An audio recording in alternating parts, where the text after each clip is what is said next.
like this thank when you, the Vice Prime minister is Minister. speaking. Yeah. First of all, thank you very much for giving us the opportunity. We actually have met before. We met at the official kickoff event for the project Education for Employment in Macedonia, together with Her Excellency, the Swiss Ambassador in Macedonia, Sibyl Suter Tejada, if you remember. So ever since the project launched, the project together with the state institutions developed the advocacy strategy on how to improve the perception of the vocational skills development. I have only 20 minutes. Yes, and I will finish in 10. Don't worry about it. Yes, I'd like to give you a brief information. So together, the project and the state institutions, we developed a strategy The flight is in 15 minutes. for improving the perception of the VSD. From all the people, you as a private businessman know that Macedonia is lacking skilled youth. The private companies, domestic companies, and the foreign investment companies are complaining that Macedonia does not have a skilled workforce. So with this campaign, what we're going to do is we're going to direct the attention to the parents and students who mostly are focusing on enrolling in gymnasium, which for this case is not very good. And also we will attack the private companies. Private companies do not want to get involved in providing apprenticeship possibilities for the students.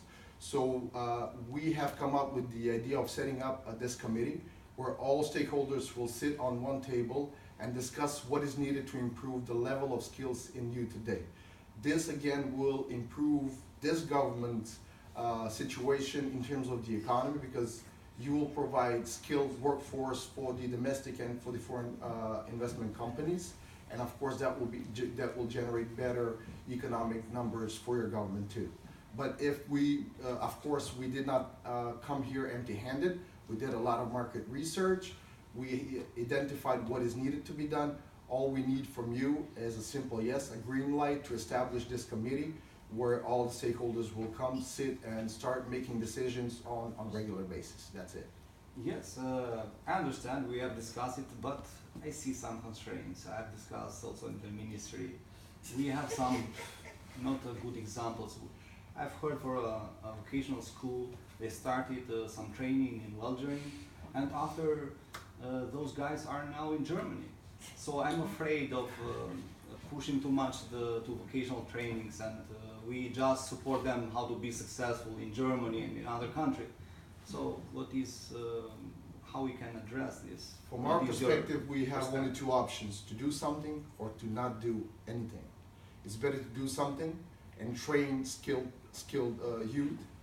Hopefully some of them will stay in Macedonia. As I remember one of your press conferences, you said, give me 100 trained welders and I will find them a job immediately. So hopefully out of those 100 trained welders, 50 will stay in your company and will improve your efficiency. The other 50 may leave the country, but also remember, the income that they will generate in the other country will be sent back to Macedonia. So that's a +2 for us. Okay, but there are also other issues that I'd like to discuss with you. For example? The teachers that are, let's say, they are general teachers we get in high schools, they will blame about this. They can lose their job. You know, there are thousands of teachers. How we can manage this situation? That's the general perception. And this election time is coming. Yes, You know, that's the general perception. You understand politicians' interests. Yes, that's the general perception, but we have a lot of evidence to prove the other side. Actually, we have a lot of champion vet schools in Macedonia that successfully transformed into a business, where the teachers that actually, for example, teach Macedonian language gained another position, and now they're managers, they're now procurement officers, they're doing something else, and they have pre-qualified themselves. So let's see this as an opportunity, not as a threat. So I'm telling you that this is a good chance for those teachers who are afraid that they're going to lose jobs. They're not going to lose their jobs. They're going to gain more profession, more skills. Do you have evidence for that? Yes, there's a market. Yes, there's a video spot that we're going to present in next week, which actually shows 4 champion schools in Macedonia that have opened private businesses. They generate profit, and that profit is equally distributed to all the teachers. So instead of working for 300 euros, all the teachers now are working for 500 euros per month. So this is evidence. Okay, but also in media, before sometimes we've heard also debate that okay, some vocational schools providers are just selling diplomas, Yes. and how we can manage that. Yes. Because most of them, they don't have accreditation, and they just making money, and I don't know if we put too much efforts on just accreditation, then it can create problems. They can lose profits. Yes. Some of the VSD providers Still, are, yes. it's election time is coming. Yes, yes, I understand the election time, but please consider also the election time, you should bring results to the people instead of problems. Now, what we're offering you is a solution. Of course, there is VSD providers that are not accredited in Macedonia, and we have VSD providers who are accredited. Those VSD providers that are not accredited only sell diplomas. So they take your money, they give you a piece of paper How to indicating. prove it? What are the evidence?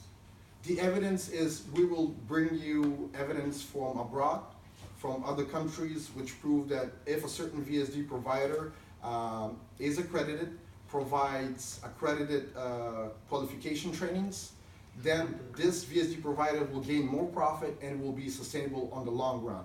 Currently, the VSD providers that are not accredited, they struggle, and what they're doing is borderline illegal, because they're selling diplomas but they're not providing the skills. So as you said, election time is coming.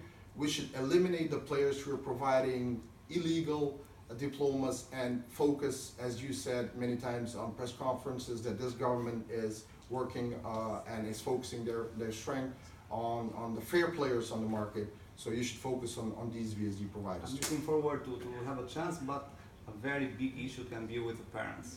How to convince them, because you know, since they have a child, they say you'll become a doctor, you'll become a famous actor. How? It's a culture. It's a culture. All of the parents are willing to send their And I daughters understand. and sons in university. How we can change that? Yes, the reasoning behind this is because the last 10 years, the previous government, your current opposition, had this campaign where they said knowledge is power, and they convinced everyone to send their children in universities. Now, what has happening in the past 10 years is that we have generated a lot of university degree students, but very small number of vet students that have actual skills. Now, if we look at the numbers, and the numbers are actually Yeah, this is very important, the evidence. the market, and we have generated this information from the Agency for Employment. The Agency for Employment currently is asking for 3,000 vet skilled people that will actually work in factories. But on the other hand, the Employment Agency is asking for 150 people with university diploma. Do you think that we can 3,500 convince- to 150. This is the Do you think that they can be convinced with numbers?